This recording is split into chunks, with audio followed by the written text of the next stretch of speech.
এটা বৰ গুৰুত্বপূৰ্ণ বিষয় ইচ্ছা মৃত্যু চিকিৎসক আপোনালোকৰ দায়িত্ব বা বিশেষজ্ঞসকলৰ দায়িত্ব মৃত্যু প্ৰতিহত কৰা আমাক নিৰোগী কৰা আৰু কিন্তু অতি সম্প্ৰতি দেখা পোৱা গৈছে ইচ্ছা মৃত্যু বা পেছিভ ইউথেনেচিয়াই যথেষ্ট শিৰোনাম দখল কৰিছে ভাৰতীয় সংবিধানৰ অনুচ্ছেদ 21 আমাক জীয়াই থকাৰ অধিকাৰ দিছে protection of life and personal liberty অনুচ্ছেদ 21 আমাক সুস্বাস্থ্যৰ গৰাকী হোৱাৰ অধিকাৰ প্ৰদান কৰিছে কিন্তু সুপ্ৰিম কোৰ্টে কৈছে অনুচ্ছেদ 21 আমাক ডাই উইথ ডিগনিটি সন্মানেৰে আমি যাতে মৃত্যুবৰণ কৰিব পাৰোঁ তাৰো এক অধিকাৰ আমাক প্ৰদান কৰিছে আৰু যিহেতু শেহতীয়াকৈ হৰিশ ৰাণা নামৰ যুৱকগৰাকীক ইতিমধ্যে কোৰ্টে নিৰ্দেশ দিছে যে তেওঁৰ পেছিভ ইউথনেচিয়া কৰিব পাৰি হততে আমি ভাবিছিলোঁ যে তেওঁৰ লাইফ ছাপোৰ্ট ছিষ্টেমটো আঁতৰাই দিয়া হ'ব তেওঁ ক্ৰমান্বয়ে মৃত্যু তাৎক্ষণিকভাৱে তেওঁৰ মৃত্যু হ'ব কিন্তু সেয়া দেখা পোৱা নগ'ল তাৰপিছত তেওঁক পেলিয়েটিভ কেয়াৰত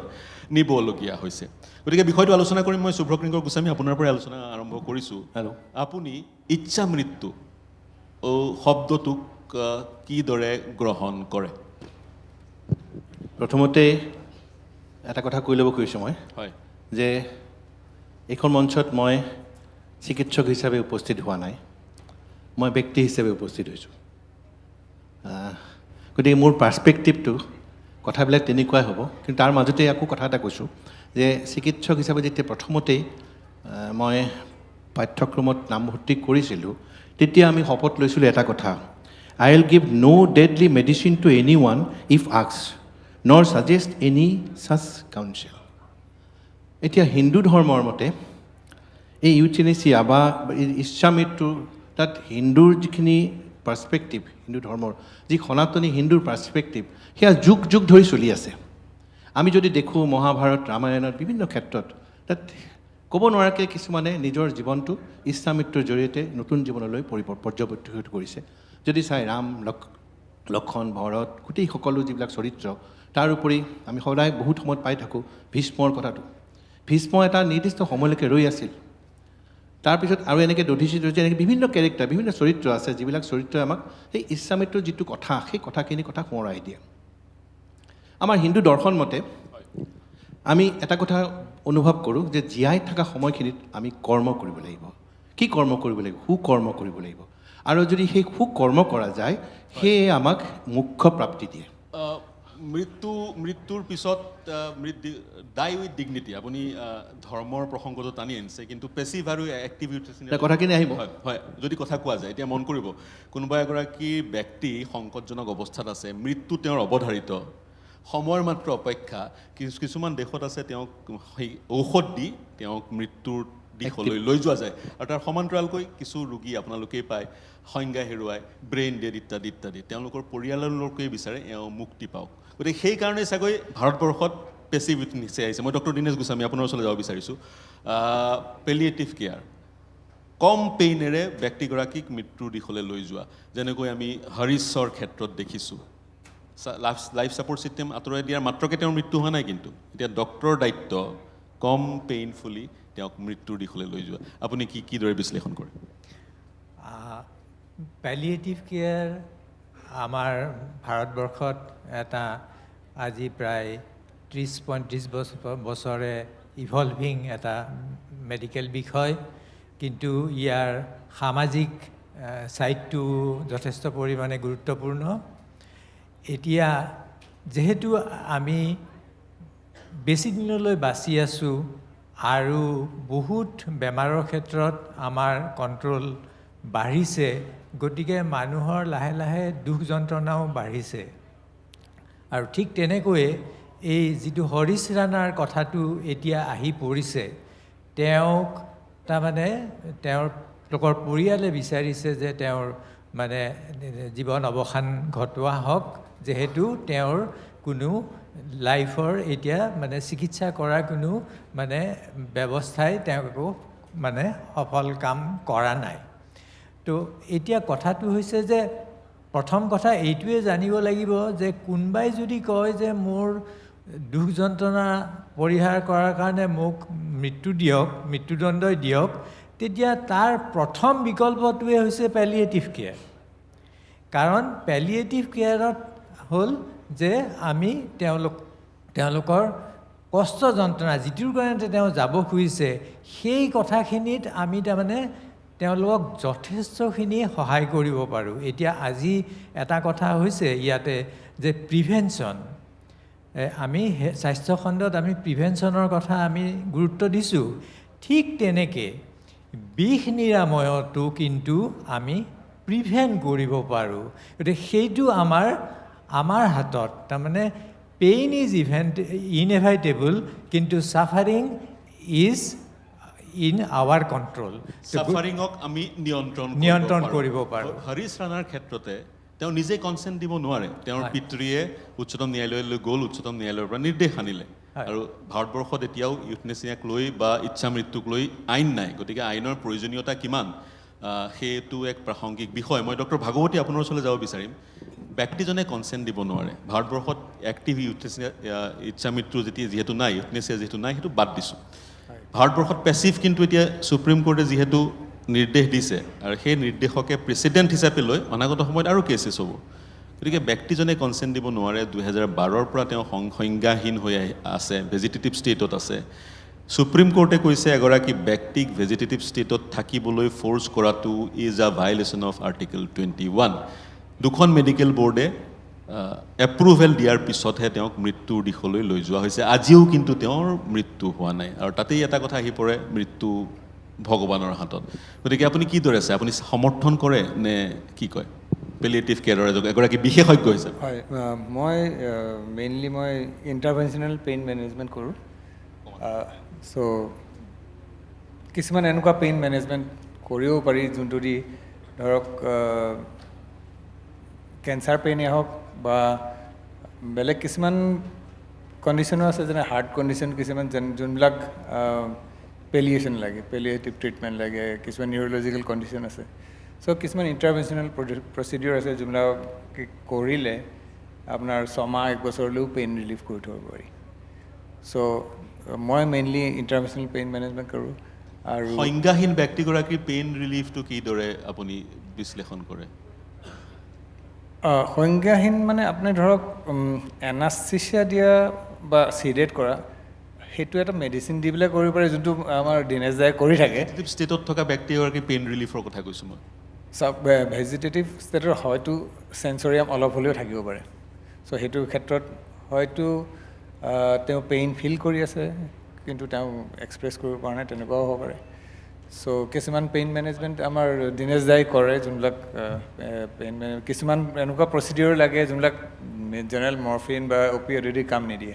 চ' কিছুমান ইণ্টাৰভেনশ্যনেল প্ৰচিডিউৰ কৰিব পাৰি। ইনফেক্ট গোটেই গাতে এনেকুৱা কিছুমান প্ৰচিডিউৰ আছে, কিছুমান নাৰ্ভ আছে, কিছুমান নাৰ্ভ বাণ্ডল বুলি কয়, কিছুমান ধৰক প্লেক্সাছ বুলি কয়, এইচব জেগাত যদি ইনজেকশ্যন দিয়ে।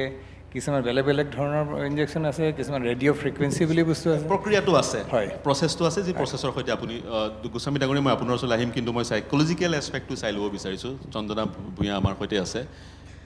প্ৰথমতে ধন্যবাদ ইয়াত নিমন্ত্ৰণ কৰি অনাৰ বাবে। হয়, আপুনি প্ৰশ্ন এটা সুধিব বিচাৰিছে? মই প্ৰশ্নটো সুধিব বিচাৰিছোঁ, এতিয়া আপুনি কেনেদৰে বস্তুটোৱে গোটেই বিষয়টো এক্সপ্লেইন কৰে? মৃত্যু অৱধাৰিত, তেওঁক ভাল কৰাৰ উপায় আৰু নাই, ডক্টৰে সেইধৰণে দিছে, কৈছে।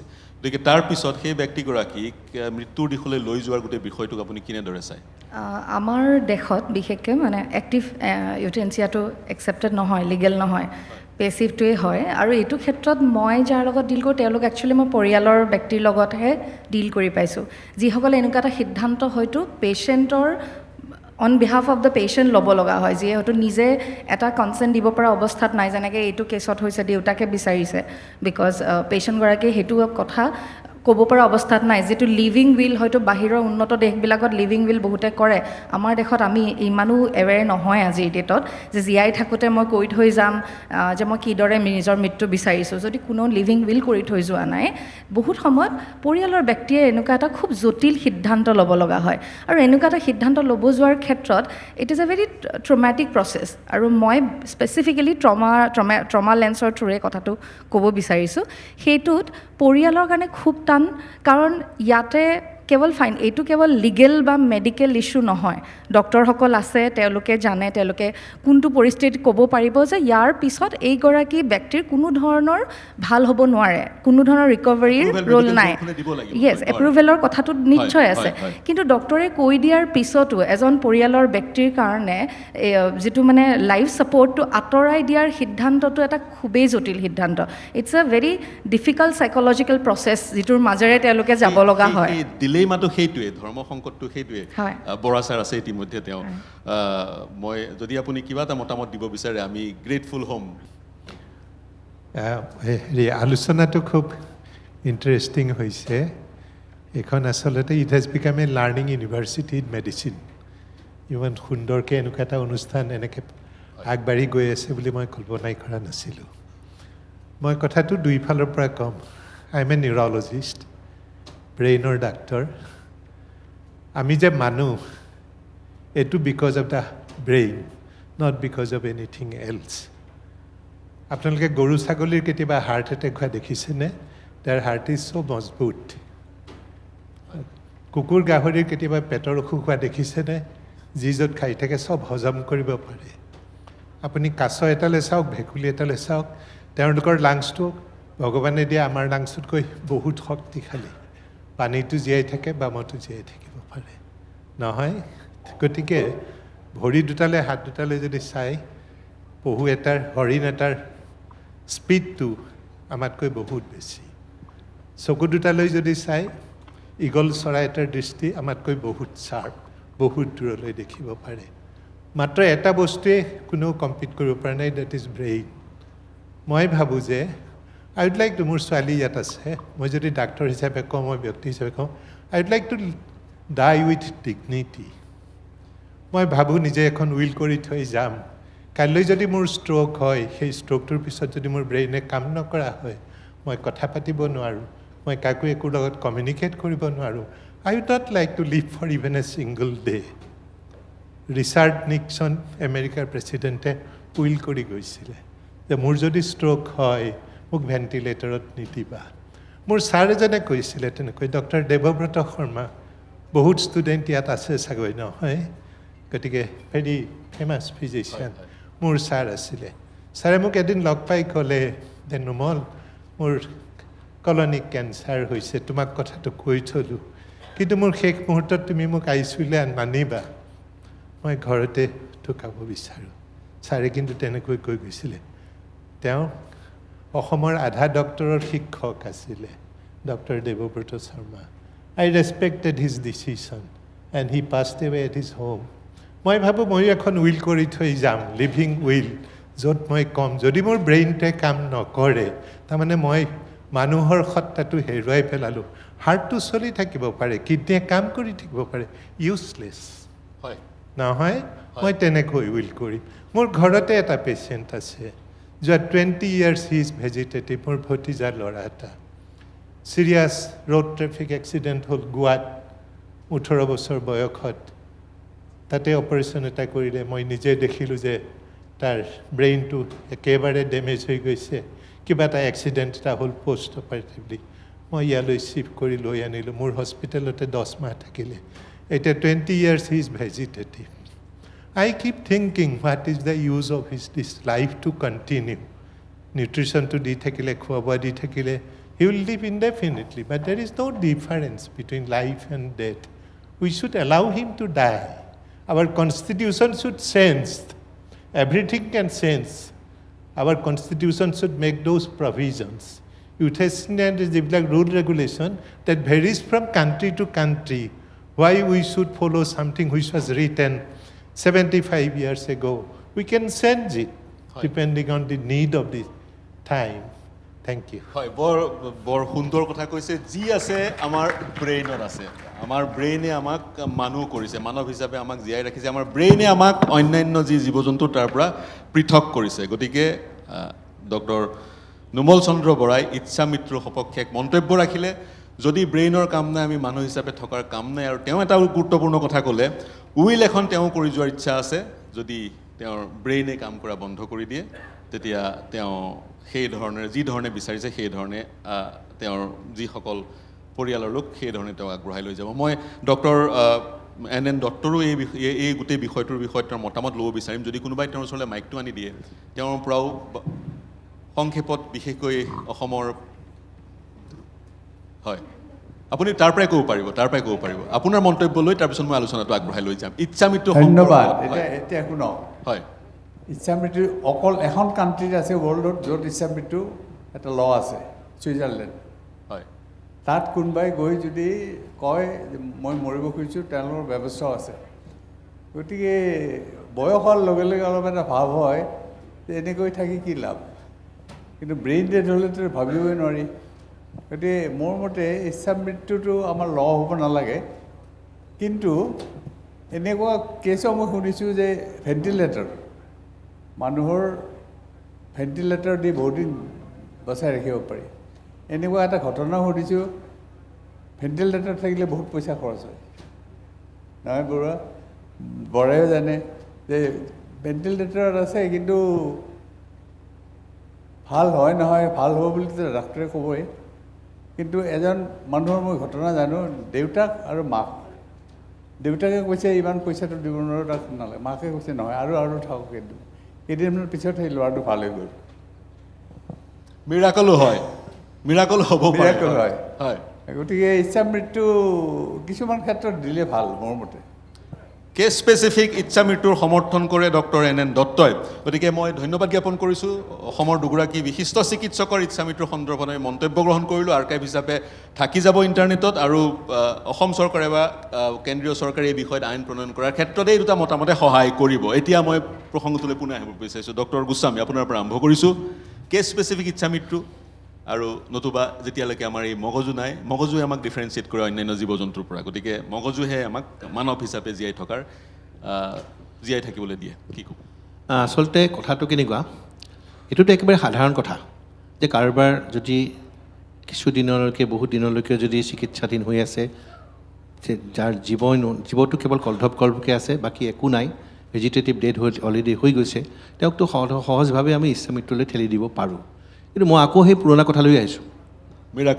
মিৰাকলটো হ'ব মিৰাকলটো হৈ যাব পাৰে তেনেকৈ থোৱা মিৰাকল চাৰেহঁতে দেখিছে কিজানি এনেকৈ থৈ দিয়া একেবাৰে গংগাজল খোৱা মানুহ বাচি আছে কিন্তু কথাটো হৈছে কি মই আকৌ ভাৰতীয় পুৰণা সংস্কৃতিৰ কথা আহিছোঁ যে ভাৰতীয় চৰক সংহিতাৰ কথা আহিছোঁ যে ভাৰতৰ যিটো সংস্কৃতি যিটো ইতিহাস সেইটো বহুত পুৰণা ইতিহাস বহুত যুগৰ ইতিহাস সেই ইতিহাসৰ লগত মডাৰ্ণ মানে যিবিলাক ইউৰোপীয়ান কাণ্ট্ৰি বা যিবিলাকৰ নেকি ইমান মাক দেউতাকৰ প্ৰতি ইমান শ্ৰদ্ধা ভক্তি নোহোৱা কাৰবাৰবিলাক আছে সেইবিলাকৰ লগত কিছু হ'লেও পাৰ্থক্য আছে এনেকুৱা কাৰবাৰবিলাক যদি খুব বেছিকৈ হয় ভাৰতবৰ্ষত তেতিয়াহ'লে কিন্তু ভাৰতৰ যিটো সভ্যতা সংস্কৃতি তাত কিন্তু বহুতখিনি এফেক্ট হ'ব বুলি মই অনুভৱ কৰোঁ মই এইটোও অনুভৱ কৰিছোঁ যে এটা বাৰ্ডেন হৈ যায় পৰিয়ালৰ কাৰণে এটা বাৰ্ডেন হৈ যায় এজন যদি মানুহ যদি বাচি থাকে তেওঁক কেনেকৈ চিকিৎসা কৰিব কিদৰে চিকিৎসা কৰিব সেইটো এটা বাৰ্ডেন হৈ যায় এনেকুৱা ধৰণৰ বাৰ্ডেনৰ ক্ষেত্ৰত যদি চৰকাৰে যদি বিশেষ ব্যৱস্থা ল'ব পাৰে সেই মানুহগৰাকী কাৰণ জন্ম এটাতো শব্দ কথা আমি পাই থাকোঁ জন্ম মৃত্যু বিবাহ কাৰো ইচ্ছাৰ মাত্ৰ যদি তেনেকুৱা হয় তেতিয়াহ'লে সেই মানুহ যাৰ নেকি কোনো জীৱন নাই এতিয়া এনেই পৰি আছে তেওঁক আমি জোৰ জবৰদস্তি কি কাৰণত বাৰু তেওঁক মৃত্যুত ঠেলি দিব পাৰোঁ হয় যদি চাই যদি হয় কিন্তু কথাটো হৈছে যদিহে আইনৰ কথা প্ৰসংগটো উত্থাপিত হৈছে কিন্তু আইনৰ প্ৰসংগটো উত্থাপিত হোৱাৰ দিশত যদিহে আইন প্ৰণয়ন হ'লো যেনিবা ধৰিলোঁ আইন প্ৰণয়ন হ'ল কিন্তু আইনখনে এক্সিকিউশ্যনৰ ক্ষেত্ৰত চিকিৎসকসকলে ভূমিকা ল'ব লাগিব মেডিকেল বৰ্ড বনাই চিকিৎসকসকলে ক'ব এওঁক ইচ্ছামৃত্যু দিব লাগে নে নাই তেওঁলোকে শেষৰ সিদ্ধান্তটো গ্ৰহণ কৰিব লাগিব মই জাষ্ট এটা কমাই দিছোঁ মাত্ৰ বেলেগ নকওঁ এতিয়া যে 12 বছৰ ধৰি মানুহ এগৰাকী তেনেকৈ আছে কাৰণে সেইটো দিছে কেতিয়াবা এনেকুৱা হ'ব পাৰে অপব্যৱহাৰ হোৱাৰ মেক্সিমাম চান্সে আছে হয় অপব্যৱহাৰ হোৱাৰ মেক্সিমাম চান্সে মই কৈছোঁ এই ক্ষেত্ৰত এটা বস্তু মই যোগ দিব বিচাৰিছোঁ ছাৰে যিটো কৈছে যে অপব্যৱহাৰ যাতে নহয় তাৰ কাৰণে দুখন মেডিকেল বৰ্ড থাকে এথিকেল কমিটি থাকে আৰু তাৰ কাৰণে আচলতে চাইক'লজিকেল এছেছমেণ্টটোৰ খুব বেছি প্ৰয়োজনীয়তা আছে যিটো হয়তো আজিৰ ডেটতো এৱাৰনেছটো যথেষ্ট কম যে যিসকলে সেই চিকিৎসকৰ ভূমিকা খুবেই ডাঙৰ হ'ব চিকিৎসকৰ ভূমিকাটো তাতে কোনো দ্বিমত নায়েই তাতে তেওঁলোকৰ মতামত আটাইতকৈ ইম্পৰ্টেণ্ট কিন্তু যিসকলে পৰিয়ালৰ যি সদস্যই সেই সিদ্ধান্তটো ল'ব বা ব্যক্তিজনো যদি এটা মত দিব পৰা অৱস্থাত আছে যে চেন্স অফ বাৰ্ডেনিংটো আছে তাৰ কাৰণে তেওঁ ইচ্ছামৃত্যু বিচাৰিছে নে তেওঁৰ চেন্স অফ ডিগনিটিৰ পইণ্ট অফ ভিউৰ পৰা তেওঁ ইচ্ছামৃত্যু বিচাৰিছে সেইটো সেই কিয় বিচাৰিছে তাত আইন আদালত আহিব আৰু দিব লাগে নে তাত চিকিৎসক আহিব আৰু সাইকোলজিকেল এছেছমেণ্টৰ খুব বেছি প্ৰয়োজনীয়তা আছে আন্ডাৰমাইন কৰিব নোৱাৰে সাইকোলজিকেল এক্সপেক্টটোকো অগ্ৰাধিকাৰ আমি দিব লাগিব এতিয়া অৰুণা চাংবাগৰ কেছটোত তেওঁক ইচ্ছামৃত্যু দিয়াৰ বিষয়টো উচ্চতম ন্যায়ালয়লৈ আহিছিলে ডক্টৰ দীনেশ গোস্বামী, কিন্তু তেওঁৰ 1973 চনৰ পৰা বিচনাত আছে তেওঁ, আৰু তেওঁৰ সহযোগী নাৰ্ছসকলে ক'লে যে নাই, আমি এওঁক শুশ্ৰূষা দি ৰাখিম, এওঁক আমি মৰিবলৈ দিব নোৱাৰোঁ, চকুটো কেতিয়াবা টিপিয়াই, কেতিয়াবা ৰেছপন্স আহে, দিব নোৱাৰোঁ। সেই ধৰণৰ এটা ইম'চনেল এটাচমেণ্ট এটাও জড়িত হৈ থাকে, নহয় জানো? কি কয় আপুনি? হয়, ইম'চনেল কথাখিনি বিশেষকৈ চন্দনাই যিটো কৈছে যে আমি চাইক'লজিকেল ইম'চনেল এই কথাখিনি এটা এৰাব নোৱাৰা পাৰ্ট পেলিয়েটিভ কেয়াৰৰ। পেলিয়েটিভ কেয়াৰ বিজ্ঞানটোৱে হৈছে এটা মানে ইমপ্লিমেণ্টেশ্যন ছায়েন্স, য'ত নেকি তাৰমানে আমি তেওঁলোকৰ মনস্তাত্ত্বিক দিশত যথেষ্ট গুৰুত্ব দিওঁ। তাতে যেতিয়া এনেকুৱা এটা পৰিস্থিতি হয়, তাততো কাউন্সেলিঙৰ কথা যথেষ্ট গুৰুত্বপূৰ্ণ। গতিকে তাৰমানে এই আমাৰ ইয়াত ভাৰতত এই পেচিভ ইউথেনেচিয়াৰ কথাখিনি তাৰমানে অভাৰ দ্য ইয়াৰ্ছ, আজি যোৱা প্ৰায় 2011 পিছৰ পৰা তাৰমানে আমাৰ যিটো critical care society medicine, palliative care physician association, এই গোটেইখিনি আৰু ল মেকিং যিখিনি বডি চবেই লগ লাগি তাৰমানে অৰুণা চাহবাগৰ ক্ষেত্ৰতো তেওঁক দিব নোৱাৰিলে, তেওঁক নিদিলে, কিন্তু এতিয়া এই প্ৰেক্টিকেল ইমপ্লিমেণ্টেশ্যন হৈছে হৰিশ ৰাণাৰ ক্ষেত্ৰত। গতিকে ইটছ এ গুড থিং। আৰু ছাৰহঁতেও কৈছে, বৰা ছাৰেও কৈছে, দত্ত ছাৰেও কৈছে যে ছিলেক্টেড কেছত হয় তেওঁলোকক আমি এই ব্যৱস্থাৰে আমি তেওঁলোকক উপকৃত কৰিব লাগিব, পৰিয়ালক উপকৃত কৰিব লাগিব। কিন্তু এট দ্য ছেইম টাইম যিটো ফাণ্ডামেণ্টেল অফ পেলিয়েটিভ কেয়াৰ, এই কথাখিনি কিন্তু আমি সমাজত আনিব লাগিব। আমি মৃত্যুৰ কথা আমি পাতিব লাগিব, আৰু তেতিয়াহে তাৰমানে আমি এইবিলাক কথাও তাৰমানে আমি সময়মতে লিভিং উইল এনেকুৱা ধৰণৰ কথাবিলাকো তাতো আন এটা বিষয় আহিব পাৰে। লিভিং উইল খুবেই গুৰুত্বপূৰ্ণ, যি ধৰণে ডক্টৰ বৰা ছাৰে ক'লে, উইল বনাই তেনেধৰণৰ পেচেণ্টৰ তেওঁৰ ভেজিটেটিভ ষ্টেট, ব্ৰেইন ডেড, সংজ্ঞাহীন, শৰীৰৰ আন অংগসমূহ যদি সক্ষম হৈ আছে, সক্ৰিয় হৈ আছে, সেইবোৰ ডনেট কৰাৰ ব্যৱস্থা আমি মাইণ্ডছেট আমাৰ চেঞ্জো কৰিব পাৰোঁ। সেইবোৰ যাতে ডনেট কৰাৰ এক প্ৰক্ৰিয়া আৰম্ভ হয় আৰু উইলিংলি আমি ডনেট কৰোঁ। এগৰাকী চিকিৎসকে, মই বাহিৰত কথা পাতি থাকোঁতে কৈ আছিলে, তেনে এগৰাকী ব্যক্তিয়ে 9 গৰাকী আন ব্যক্তিক জীৱন দিব পাৰে। গতিকে তেনেধৰণৰ এগৰাকী ব্যক্তিৰ অংগ প্ৰত্যংগবোৰ ডনেশ্যন কৰাৰ এক প্ৰক্ৰিয়াও আমি আৰম্ভ কৰিব পাৰোঁ, বা চিকিৎসক বা আইনজ্ঞসকলে মিলি আৰম্ভ কৰিব পাৰে, নহয় জানো? মোৰ সময় সমাপ্ত হৈছে, মই আহিম আপোনাৰ ওচৰলৈ। মই ডক্টৰ ভাগৱতী আপোনাৰ ওচৰলৈ যাব বিচাৰিছোঁ। খুব কম পেইনেৰে এগৰাকী ব্যক্তিক কি ক'ম, মৃত্যুৰ দিশলৈ লৈ যোৱাৰ গোটেই প্ৰক্ৰিয়াটোত আৰু কি কি কৰিবলগীয়া বাকী আছে আমাৰ অসমৰ চিকিৎসা খণ্ডত? এতিয়া মেডিচিন দি পেলাই আমি বহুতখিনি পেইন কমাব পাৰোঁ। এতিয়া অকল মেডিচিনে নহয়, কেতিয়াবা চাইক'লজিকেল কাউন্সেলিঙো লগা হয়, ইভেন নট অনলি পেচেণ্ট, কেতিয়াবা ঘৰৰ মানুহকো চাইক'লজিকেল কাউন্সেলিং দৰকাৰ হয়। এই গোটেইখিনি বস্তু আমি চাই মেলি আমি হেৰি কৰিব পাৰোঁ। আৰু আমাৰ আৰু এটা বস্তু আছে, আমাৰ DNR বুলি বস্তু আছে, ডু নট ৰিচাচিটেট বুলি এটা হেৰি আছে, যোনটো নট এগেইনষ্ট দ্য ল। যদি ঘৰৰ মানুহে কয় ৰিচাচিটেট নকৰিব, যদি ডক্টৰে অলৰেডি কৈ দিছে যে পেচেণ্টৰ বাচা আশা নাই, কেইদিন আৰু ধৰক 15 দিন, 1 মাহ এনেকৈ এইটো ষ্টেটতে থাকিব, চ' হয়তো ঘৰৰ মানুহে এনেকুৱা ক'ব পাৰে, আপোনালোকে আৰু একো ইণ্টাৰভেনশ্যন নকৰিব, ভেণ্টিলেটৰত নিদিব, একো যাতে পেচেণ্টে কষ্ট আৰু নাপায়। চ' ডু নট ৰিচাচিটেট বস্তুটো আপোনাৰ হেৰি নহয়, মানে not against the law. So' practice এটা ইতিমধ্যে আপোনালোকে কৰি আছে, নহয় জানো? হয়, হয়। চ' আৰু হাৰ্ট কাৰ্ডিক এৰেষ্ট হৈ গ'ল, হয়, তাতে যাতে মানে সেইটো CPR বুলি যোনটো কয়, কাৰ্ডিয়াক মাছাজ, সেইটো যাতে নিদিয়ে, তেনেকুৱা ধৰণৰ এটা ব্যৱস্থাবোৰ আপোনালোকে কৰে। মই দুটা কনক্লুডিং ৰিমাৰ্ক মই শুভ্ৰ কিংকৰ গোস্বামী আপোনাৰ পৰা আৰম্ভ কৰিছোঁ। শেষৰটো মন্তব্য ইচ্ছা মৃত্যুক লৈ আপুনি ধৰ্মৰ কথা ক'লে, হিন্দু ধৰ্মত কি লিখা আছে সেইবোৰো ক'লে। গতিকে এনেধৰণৰ গোটেই বিষয়বোৰত যদি ঘৰত এনে এজন ব্যক্তি থাকে, পৰিয়ালৰ লোক হতাশ হৈ যায়, তেওঁলোকে এক ধৰ্ম সংকটত ভোগে, কি কৰিম কি নকৰিম। গতিকে শেষৰটো মন্তব্য খুব সংক্ষেপত মই একেবাৰে সংক্ষেপতে কৈছোঁ, বৰা ছাৰ আৰু দত্ত ছাৰলৈ সন্মান জনাই যে যিখন উইলৰ কথা ভবা হৈছে যে মই উইল কৰিম, মই মৃত্যুৰ পিছত মোৰ মৃত্যুত যাতে এনেকুৱা ধৰণৰ কৰা হয়। ছাৰ, কথাটো এনেকুৱা যে আমি আই ডনেশ্যনৰ লগত জড়িত। আই ডনেশ্যনত কি হয়, যেতিয়া এজন মানুহে যেতিয়া প্লিজ কৰে যে মই চকুটো দান কৰিম, তেওঁৰ দানটো কিন্তু যিটো কথা কৈছে সেইটো কিন্তু শেষ নহয়। তেওঁৰ যদি পৰিয়ালে যদি যেতিয়ালৈকে কনচেণ্ট নিদিয়ে, তেতিয়াহ'লে কিন্তু চকু দান কৰিব নোৱাৰে অৰ্থাৎ একেখিনি কথা কিন্তু লিগেলি ইয়াতো আহিব হয়তো কোনোবাজনে ক'ব যে তেওঁ পাগল আছিল কৈছিল মৰিলে আমাক হেৰি কৰিব নালাগে একো কৰিব নালাগে আমিহে we are the main responsible because next to kin will be the main আইনী ৰেছপনচিবল বিষয় সেই আইনী বিষয় এতিয়া হাৰিছ ৰাণাৰ ক্ষেত্ৰত পিতৃয়ে সেই ধৰণৰ সিদ্ধান্ত লৈছে এক সিদ্ধান্ত যি এক কঠিন সিদ্ধান্ত আছিলে পিতৃয়ে পুত্ৰৰ মৃত্যু বিচাৰি সুপ্ৰিম কোৰ্টত আৰ্জি দিবলগীয়া হৈছিল আৰু তেওঁক সুপ্ৰিম কোৰ্টে অনুমতিও দিছে এনেধৰণৰ প্ৰক্ৰিয়াৰ যোগেদি তেওঁক মৃত্যুৰ দিশলৈ লৈ যোৱা হওক গতিকে এটা জটিল সিদ্ধান্ত চন্দনা আপোনাৰ পৰা শেষৰটো মন্তব্য তাৰপিছত মই অনুষ্ঠান সামৰিম গোস্বামী ছাৰে এইমাত্ৰ খুব ইম্পৰ্টেণ্ট শব্দ এটা ক'লে যে সেই সময়ত সেই মানুহজন পাগল আছিলে সেইকাৰণে কৈছিলে তাতেই আচল কথাটো আহে যে পৰিয়ালৰ ব্যক্তিয়ে হওক বা যিজন ব্যক্তিয়ে সেই মতটো দিছে তেওঁ সেই মতটো দিয়া সময়ত তেওঁ মানসিকভাৱে কেনেকুৱা মেণ্টেল ষ্টেট এটাত আছে সেইটো আমি জানিব লাগে যিদৰে কিছুমান ট্ৰান্সপ্লেণ্ট চাৰ্জাৰীও যেতিয়া কৰা যায় যিজন ব্যক্তিয়ে ডনেট কৰিব ডোনাৰৰো আমি চাইক'লজিকেল এছেছমেণ্ট কৰোঁ যে কোনটো মানসিক অৱস্থাত তেওঁ আছে যাৰ কাৰণে তেওঁ ডনেট কৰিবলৈ এতিয়া প্ৰস্তুত হৈছে গতিকে এইটো ক্ষেত্ৰত এথিকেল পইণ্ট অফ ভিউ যাতে অপব্যৱহাৰ নহয় যাতে কাৰো লগত কোনো অন্যায় নহয় সেইটো বচাবৰ কাৰণে আচলতে প্ৰপাৰ মানুহ থকা উচিত মনস্তাত্ত্বিক পৰীক্ষা হোৱা উচিত দিশটো ধ্যান দিয়া উচিত বৰ এটা বিশাল টপিক ইমান কম সময়ৰ ভিতৰত এই টপিকটোৰ সন্দৰ্ভত আলোচনা কৰি শেষ কৰিব পৰা নাযায় অনাগত সময়ত আৰু পাব্লিক ডিছকোৰ্চত সেই টপিকটো এই বিষয়টোৰ সন্দৰ্ভত আলোচনা কৰাৰ অৱকাশ আছে আৰু অৱকাশ আলোচনা সমাপ্ত কৰি বা বিশদ আলোচনা কৰি চৰকাৰে পদক্ষেপ ল'ব লাগিব আইনজ্ঞসকলে পদক্ষেপ ল'ব লাগিব যিয়ে পদক্ষেপ লয় সেই পদক্ষেপত কিন্তু চিকিৎসকসকল আইনজ্ঞসকল চাইক'লজিষ্ট চৰকাৰ সমাজ সকলো এক হৈ আগবাঢ়িব লাগিব এক লজিক এণ্ড কনক্লুজনত আহিবলৈ এই চিন্তাৰ সমলেৰে মই অনুষ্ঠান সামৰিছোঁ ডক্টৰ বৰা ডক্টৰ দত্ত দুয়োগৰাকীকে ধন্যবাদ জ্ঞাপন কৰিছোঁ ইয়াত মোৰ সৈতে সংযুক্ত হোৱাৰ কাৰণে ডক্টৰ গোস্বামী ডক্টৰ ভাগৱতী চন্দনা ভূঞা তেওঁলোককো ধন্যবাদ জ্ঞাপন কৰিছোঁ ধন্যবাদ